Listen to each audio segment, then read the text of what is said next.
video, I want to talk to you about conducting a literature review, doing a literature review. And I have to say I'm a little reluctant to do this because, in a way, having a separate literature review doesn't make any sense. Doing a literature review, reviewing the literature, is doing the research. It ought to feed through everything that you do, right from the very beginning, right through to the very end. And that's what I will be talking about. But first and foremost, when you start your research project, you'll have a vague idea of what it is that you want to study. And your first job is to read how a few other people have addressed the topic that you want to look at. And one obvious way of doing that is to find a few recent papers where people have been studying the topic. The chances are that when you start your topic, you'll have an idea that would fuel a dozen different research projects. You need to focus in, you need to narrow your topic down so that you can get something that's manageable, something that can be handled with relative ease. And the first thing to do then is to find some recent papers.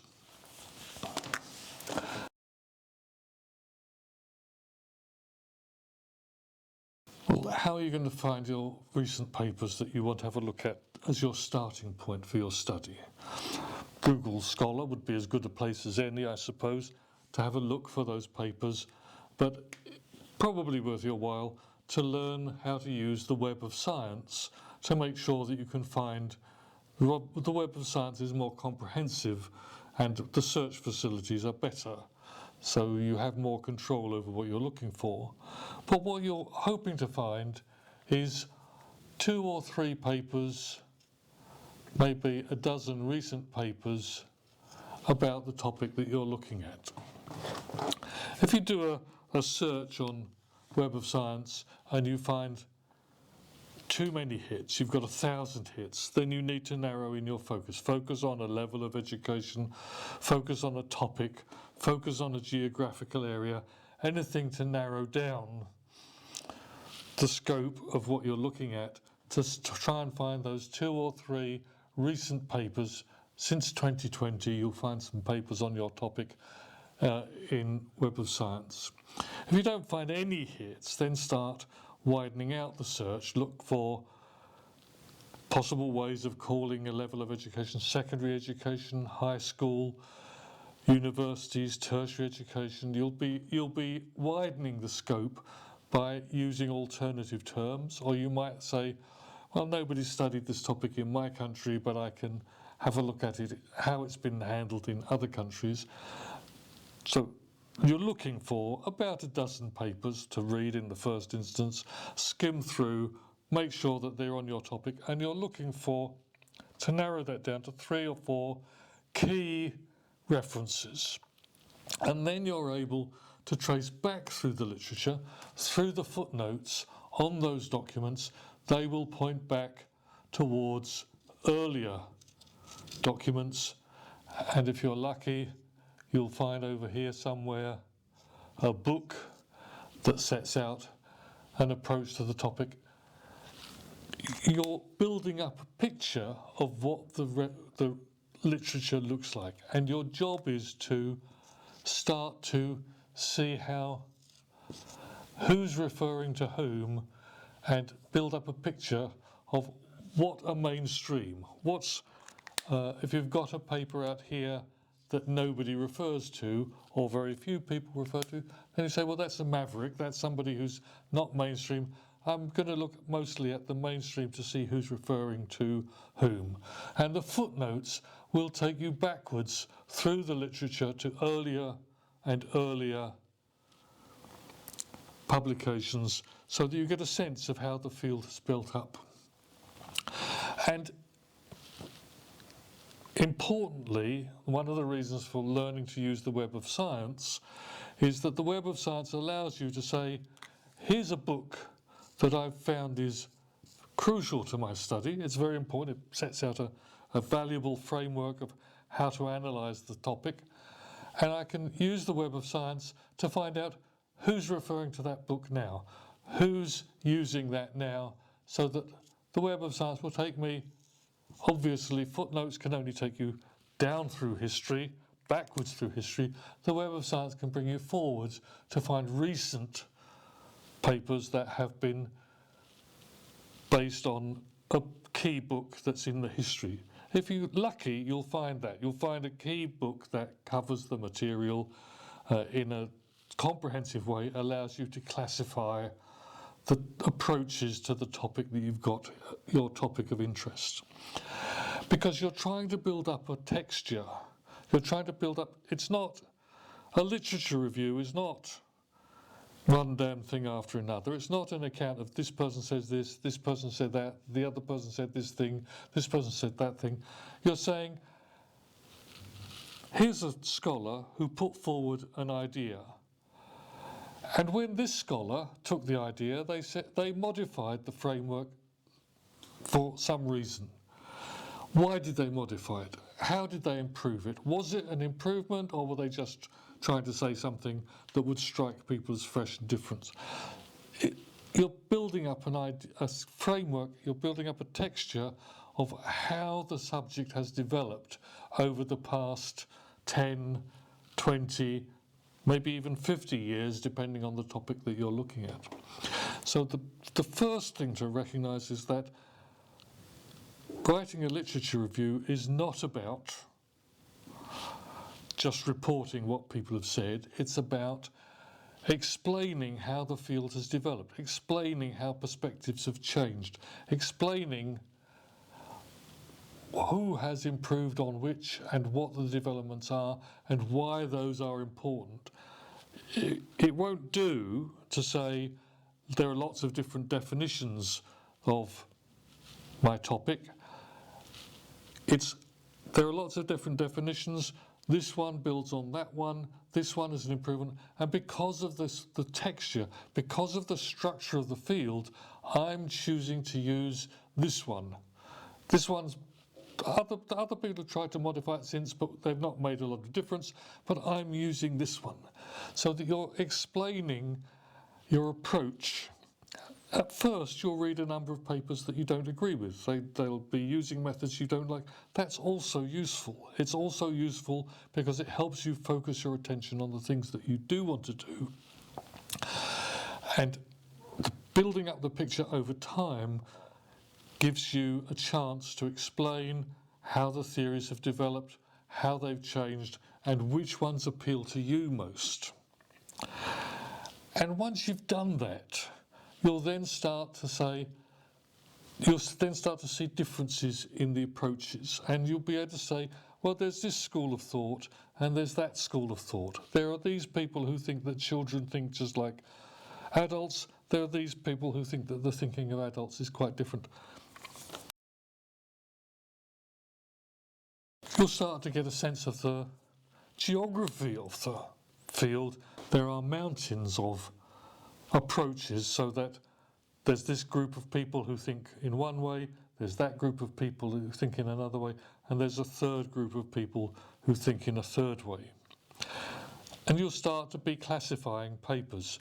Oh, this paper that I just found fits with these people. That paper that I've just found fits with these people. And if you can do that fairly early on, that will make your job of reading the literature much easier, because you'll say, oh, well, that's the group of people. They've specified a way of looking at it. And yes, there are minor variations on it, but most of the papers either fit into this group or that group. And there are a few people who have a dissenting view somewhere else. You may also find that old papers take this approach, newer papers take that approach. Whatever the topic is that you're looking at, you may find there are fashions. There will be different approaches, and there may be fashions in mother tongue teaching is the most important thing. Access to world competition is the most important thing. Different people will be taking different perspectives. Universities are to prepare people for work.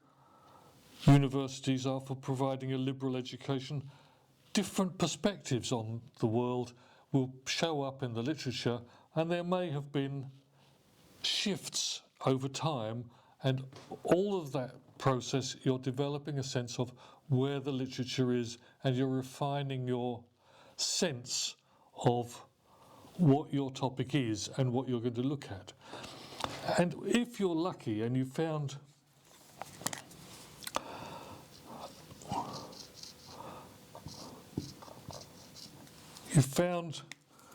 two groups, you'll be able to examine what makes them different. What are the key questions that separate Group A from Group B?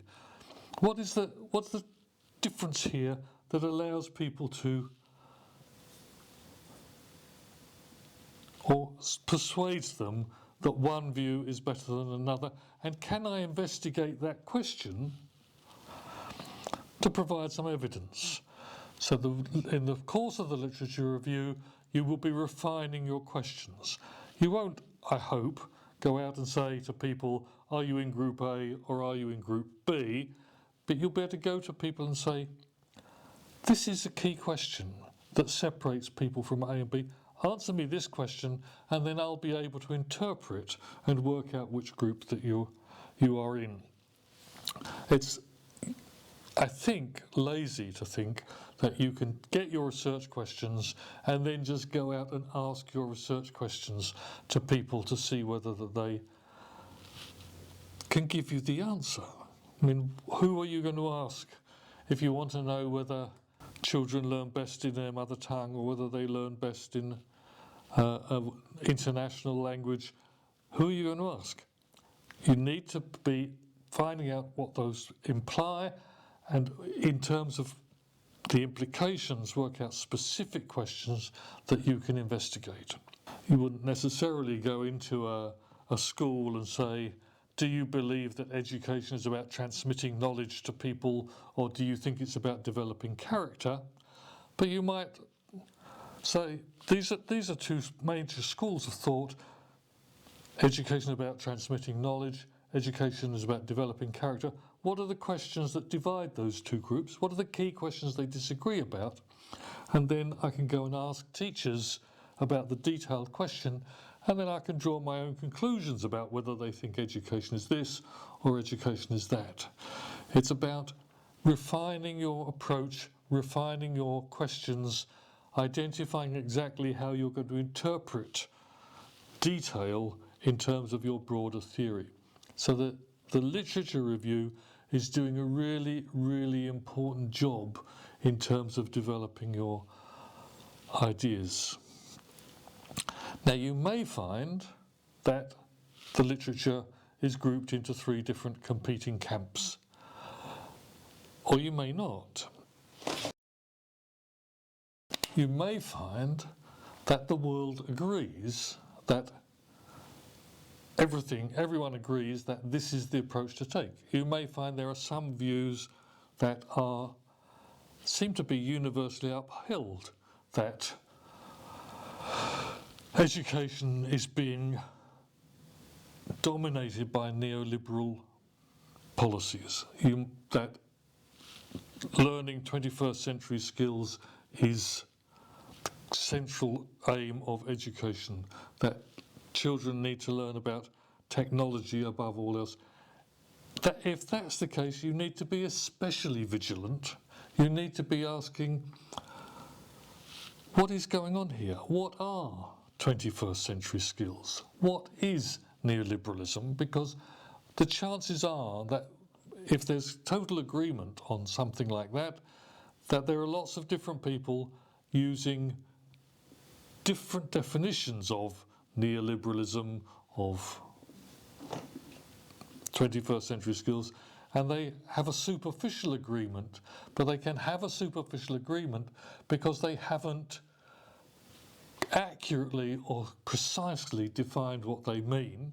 I mean, I happen not to believe in 21st century skills. I spent a substantial part of my career teaching science, so I was trying to inculcate 17th century skills, and I'm not persuaded that people have yet mastered 17th century skills. It's going to be a while before I'm concerned about them mastering 21st century skills. But Be particularly careful if it looks as if everyone is in agreement, because we're in the academic world, nobody pays a great deal of attention to academics. We don't have a lot of power. The one thing we can do is to be precise about definitions, that we can take something that looks like a homogeneous group of people and we can show that they're actually talking about different things, and we can show the differences in the field and how they approach the field differently. So this is the job of the literature review, is to find literature, to read it, to link it, to show the texture of the different connections between different parts of the literature, and to refine and define the definitions that we're going to use so that we can apply them in very concrete cases. So that's the literature review. It's not about, let me say this again, it's not about just reporting this person said this, that person said that, this person said that. It's about saying, here's a book. This book was seminal in terms of setting out the field. We need to pay really close attention to this. That person is out on a limb and we don't need to be paying so much attention to them. This person has produced a modification of the classics theory. It's about all of those, drawing those links. And it means that the 2 or 3 really important references, you need to explain what they say. Here's Vygotsky's work on higher mental functions, and you need to say, this is what Vygotsky said. And here's somebody who refers to Vygotsky, and they've taken a part of Vygotsky that I don't value particularly. I have to say, Vygotsky is one of the, goes back further than 2000, goes back to the 1930s, but Vygotsky is, in my view, one of the least understood but most frequently cited references in the field of education, because most people focus in on the zone of proximal development, and certainly Vygotsky talked about the zone of proximal development, but I think he talked about some other things that are equally important, if not more important. So if I'm going to use Vygotsky, I need to explain to you what I think he said. And you need to be thinking about explaining to your reader what your references have said. Not all of them. If somebody just says, makes a minor tweak, then you say, they made a minor tweak, I'm not going to spend a lot of time on that, I'm going to spend time on my key references. And then, having identified the literature and drawn it out, to try and show thematic relations between the different bits of the literature. And then, once the literature review is done, more or less done, because you may have to come back and add in some later literature as the study progresses, but once it's done, don't say, as I have heard students say more often than I care to hear, I've done the literature review, now I can get on with doing my research. No, doing the literature review is the research. Research is not administering questionnaires or doing interviews. The literature review should give you a feel for the field. It should tell you what your questionnaire questions should be, or what questions you're going to ask in an interview. It should help you to interpret those questions so that you will not simply report the words, as all too often I see, just the words that people say in the interviews without any explanation. You'll say, the person who I spoke to on such and such a date said this, and because they said that, I can see that they belong to Camp B. In contrast with that, their teacher said such and such a thing, and that means they belong to Camp A. And in general, I found that the teachers thought one thing, they were doing one thing, and the students thought they were doing another.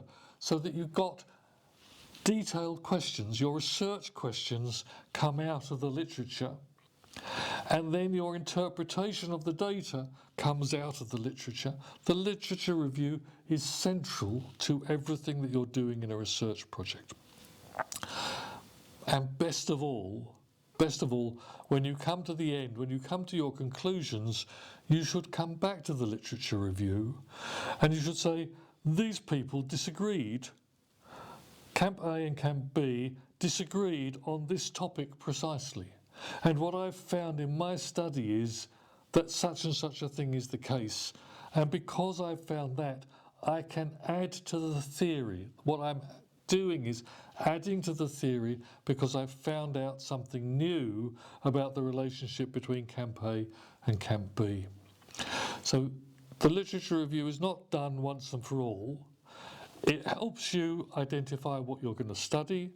It helps you identify how the field has been approached, and therefore it helps you to understand how to interpret the data that you're going to be collecting. And in the end, it tells you where your contribution has been made, because you've set out deliberately to link your research questions to the literature. And having linked the research questions to the literature helps you to identify what your unique contribution is.